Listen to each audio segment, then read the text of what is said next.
Video kali ini adalah part kedua dari video sebelumnya, yang mana pada video sebelumnya itu adalah mengapa kita bisa jatuh cinta. Ini adalah lanjutan dari video tersebut. Di part kedua ini kita akan membahas tentang mengapa seseorang bisa cinta buta, atau bahasa kerennya, kenapa kita bisa bucin.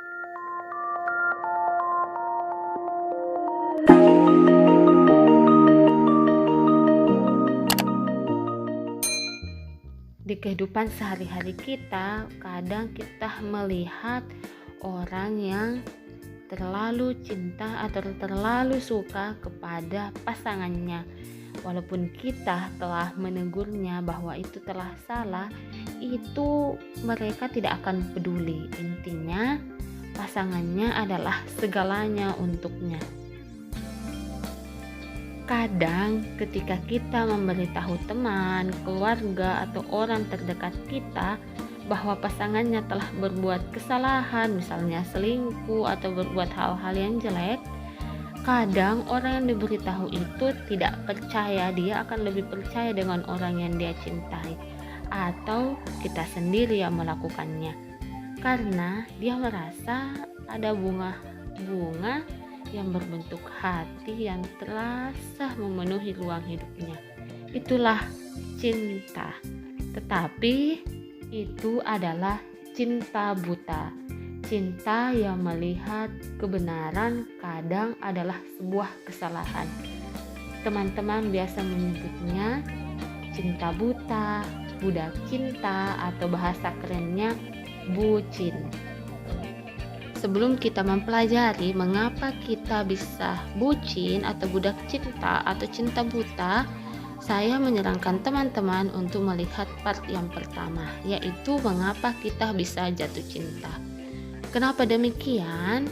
Supaya teman-teman bisa paham nanti penjelasan mengenai budak cinta, karena sudah mengetahui hal-hal sebelumnya. Sebab ini akan saling berkesinambungan. Jika teman-teman ingin melihatnya, bisa klik tombol di atas. Baiklah, kita akan masuk pada materinya.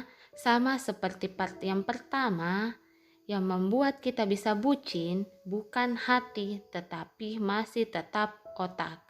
Jadi ada beberapa sistem saraf otak yang mempengaruhi sehingga kita bisa bucin.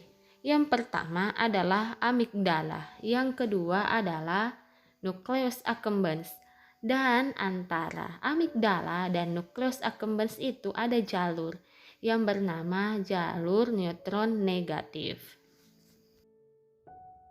Kita masuk pada bagian yang pertama, yaitu amigdala.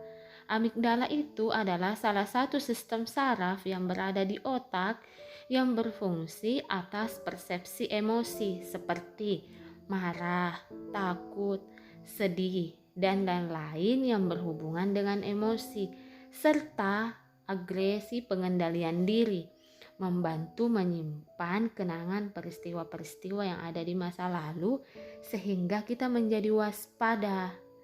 Seperti itu.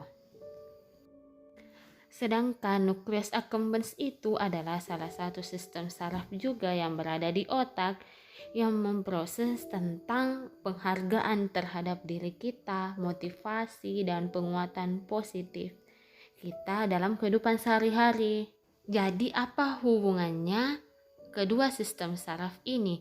Jadi seperti ini, seperti yang saya sudah jelaskan pada part sebelumnya, ketika kita sedang jatuh cinta, maka otak akan memproduksi banyak hormon cinta seperti oksitosin, dopamin, serotonin, dan lain-lain yang menyebabkan jalur neutron negatif yang menghubungkan antara amigdala dan nucleus accumbens itu menjadi tidak aktif. Akibat tidak aktifnya jalur tersebut, maka penghubung antara amigdala dan nucleus accumbens itu menjadi tidak ada. Padahal kita ketahui bahwa amigdala itu akan menghubungkan tentang emosi dan waspada, dan nucleus accumbens itu tentang apresiasi dan kesenangan kita. Ketika jalur itu tidak ada, maka kita sudah tidak bisa membedakan yang mana benar, yang mana yang salah. Seperti fungsinya itu ketika kita melihat sesuatu itu salah, tapi jalur itu sudah tidak ada, maka kita sudah tidak bisa membedakan yang mana benar, yang mana salah, karena jalurnya telah nonaktif. Jadi ketika jalur itu telah nonaktif, maka otak kita akan dipenuhi oleh hormon-hormon cinta seperti yang saya sebutkan tadi. Otomatis pikiran kita pasti dipenuhi dengan orang yang kita sukai, walaupun yang dia lakukan benar ataupun salah sekalipun kita tetap menyukainya, karena hormon cinta itu sudah memenuhi otak kita. Makanya cinta buta atau bucin atau budak cinta itu bukan sebuah mitos, tapi adalah sebuah fakta yang bisa dijelaskan secara ilmiah. Contohnya ketika kita memakan makanan, walaupun rasanya tidak terlalu enak, jika kita bersama pasangan itu terasa nikmat karena jalur itu telah nonaktif. Di part ini kita sudah mempelajari tentang mengapa kita bisa menjadi budak cinta dari seseorang.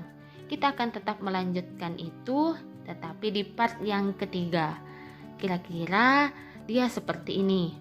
Budak cinta apabila kita sudah bucin yang berlebihan, apabila kita jauh dari orang yang kita sukai, pasti ada perasaan yang sangat berat yang kita rasakan, yaitu rindu. Jadi sampai ketemu di part yang ketiga, part yang membahas lebih dalam kenapa bisa kita rindu, apakah memang rindu itu berat atau itu cuma kata-kata orang-orang saja.